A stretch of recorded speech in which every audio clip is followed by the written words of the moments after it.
அஸ்ஸலாமு அலைக்கும் வரஹ்மத்துல்லாஹி வபரகாத்துஹு. அன்பாத அனைத்து உறவுகளுக்கும் இனிய மதிய வணக்கம்.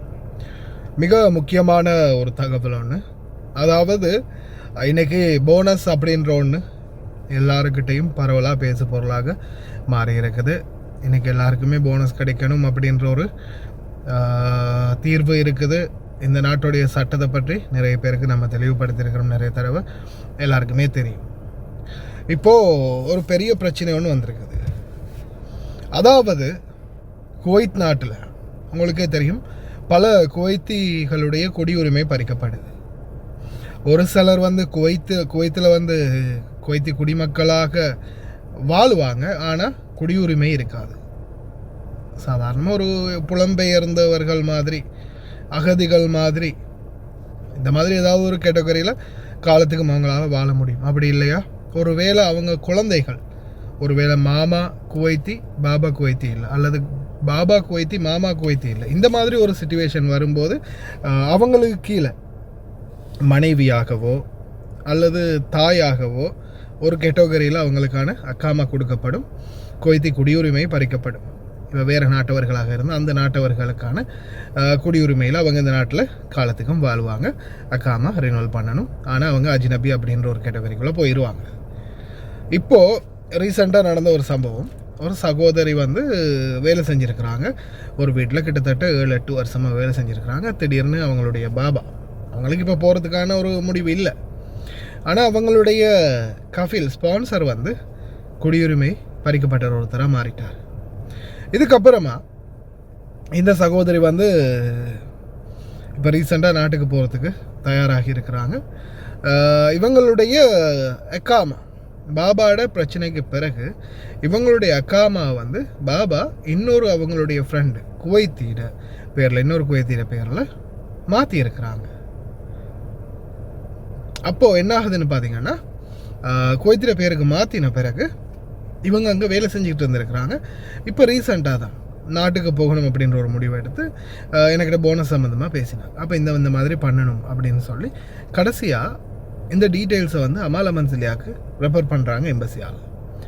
அனுப்பின பிறகு இன்னொன்று நல்லா தெரிஞ்சுக்கோங்க, அமாலா மன்சிலியாவுக்கு போட்டால் குறைஞ்சது இப்போ 1 மாதத்துலேருந்து 2 மாதமாவது இழுத்தடிக்குது போனஸுக்கு லெட்டர் போட்டால். ஏன்னா அமாலா மன்சிலியா மிச்சம் டிலே பண்ணுறாங்க. அதாவது போனஸுக்கு ரிக்வஸ்ட் பண்ணுறவங்க யாராக இருந்தாலும் குறைஞ்சது போகிறதுக்கு 1 மாதம் 1.5 மாதம் இருக்கும்போதே கஃபீல்கிட்ட சும்மா லைட்டாக பேச்சு கொடுத்து பார்த்துட்டு அப்படி எதுவும் இல்லை என்ற இதில் இருக்கிறாங்கன்ன முடிவுலேயே அமாலா மன்சிலியாவுக்கு லெட்டரை போடுறாங்க எம்பசிக்கு. அப்போது இவங்க ரிக்வஸ்ட் பண்ண பிறகு இவங்களுக்கு இன்னும் கான்ட்ராக்ட் பீரியட் முடியலை அப்படின்ற மாதிரி எம்பசியால் அந்த அமாலாவால் சொல்லியிருக்கிறாங்க. அப்படி என்னடா அது கான்ட்ராக்ட் பீரியட் முடியலை அப்படின்னு பார்த்தா, கிட்டத்தட்ட 1 வருஷம் தான் ஆகுது. இவங்க அக்காமா மாற்றி 2 வருஷம் முடிஞ்சால் தான் போனஸ் எடுக்கலாம் அப்படின்னு சொல்லியிருக்காங்க. பெரிய ஒரு குழப்பத்தில் என்னென்னு சொல்லும்போது, அப்போ நான் என்னன்றதை எம்பசியில் டீட்டெயில்ஸாக கேட்கும்போது தான் இதனுடைய விளக்கம் என்னென்னா, கஃபீல் இன்னொரு அந்த கஃபீல் ஸ்பான்சர்ஷிப் போனதால் இன்னொரு கஃபீலுக்கு மாற்றிருக்கிறாரு. மாற்றினதோடு என்னாகும், ஒரு ஸ்பான்சர்ட்ட இன்னொரு ஸ்பான்சருக்கு மாறும்போது பழைய ஸ்பான்சருடைய பெனிஃபிட் எல்லாம் கேன்சல். இப்போ நம்ம புதுசாக ஒருத்தர்கிட்ட மாதிரி அக்காமா அடிக்கிறோம்னா அந்த அக்காமா அடித்த நாளில் இருந்து தான் நம்மளுக்கு திருப்பி போனஸ் ஸ்டார்ட் ஆகும். நிறைய பேர் சிலர் அவங்க தம்பி பேருக்கு மாற்றி விடுவாங்க. வீட்டில் நிறைய பேர் அந்த ஸ்பான்சர்ஷிப்பை மாற்றுறதுக்குரிய முயற்சிகள் பண்ணுவாங்க. இது இந்த மாதிரி ஒன்று அவங்களுடைய அந்த குடியுரிமை பறிப்போனதால் இருக்கலாம், இல்லது சிலர் அவங்க குடும்பத்தில் யாராவது ஒருத்தருக்கு மாற்றி விடுவாங்க. இந்த மாதிரியான ஒரு பிரச்சனை இருக்குது. இந்த மாதிரி சிச்சுவேஷனில் நீங்கள் உங்களுடைய போனஸை பெற்றுக்கொள்கிறதாக இருந்தால் அவங்க அக்காமா மாற்றுறதுக்கு முன்னாடி, ஏன்னா இந்த நாட்டுடைய ஒரு சட்டம் ஒன்று இருக்கணும், தொழிலாளர்களுக்கான பெனிஃபிட்ஸை எல்லாம் ஓகே பண்ணின பிறகு தான் செட்டில்மெண்ட் ஓகே ஆகின ஷூனில் அந்த சட்டம் இருக்குது. பெனிஃபிட்ஸ் எல்லாம் ஓகே, செட்டில்மெண்ட் ஓகேன்ற பிறகு தான் ட்ரான்ஸ்ஃபர். ஆனால் காதிம் தொழிலாளர்களுடைய நிலைமை இன்றைக்கும் அவல நிலையிலே தான் இருக்குது. ஏன்னா எந்த ஒரு சட்டமும் நம்மளுக்கு சரியான சாதகமாக அமைதே இல்லை. இஷ்டத்துக்கு கொண்டு போய் ஏர்போர்ட்டில் விடுறாங்க, இஷ்டத்துக்கு கேன்சல் அடித்து அனுப்புகிறாங்க, இஷ்டத்துக்கு பாஞ்சு போயிட்டோம்னு கேஸ் போடுறாங்க. ஏதாவது ஒன்று நம்மளுக்கு பாதமாகவும் அவங்களுக்கு சாதகமாகவும் தான் அமையுது. சட்டம் மூலமாக நம்ம ட்ரை பண்ணுறதாக இருந்தாலும் அதுக்கு நம்மளுக்கு சாதகமான பக்கம் இருக்கணும்.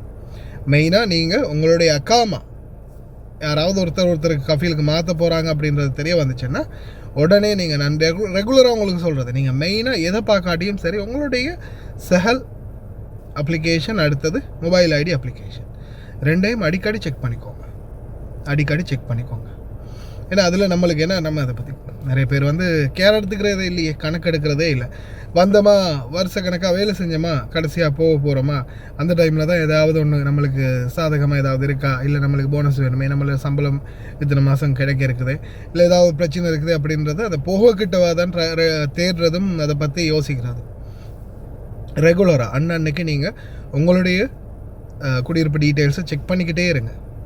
உங்களுடைய பெனிஃபிட்ஸ் என்ன, உங்களுடைய அக்காமா டீட்டெயில்ஸ் என்ன, உங்களுடைய அக்காமா வெளியில் இருக்கா, கேன்சல் ஆகிடுச்சா, யாரையாவது பேருக்கு மாறி இருக்கா, மொபைல் ஐடியிலலாம் இங்கிலீஷ்லேயே டீட்டெயில்ஸ் வரும்.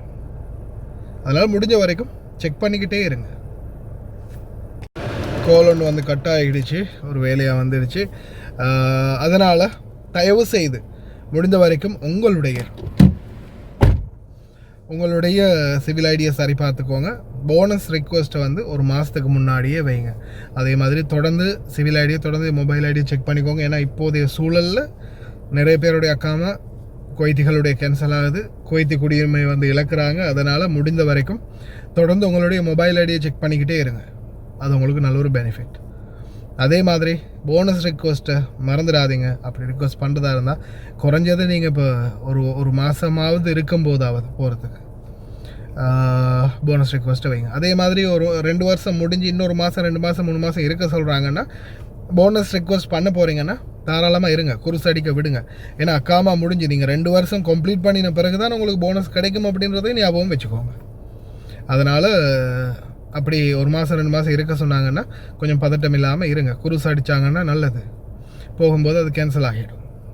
ஒருவேளை அக்காமா அடித்தாலும் நம்ம போனஸ் எடுக்கும்போது கேன்சல் பண்ண சொல்லி ரிக்வெஸ்ட் வைக்கலாம், ஞாபகம் வச்சுக்கோங்க.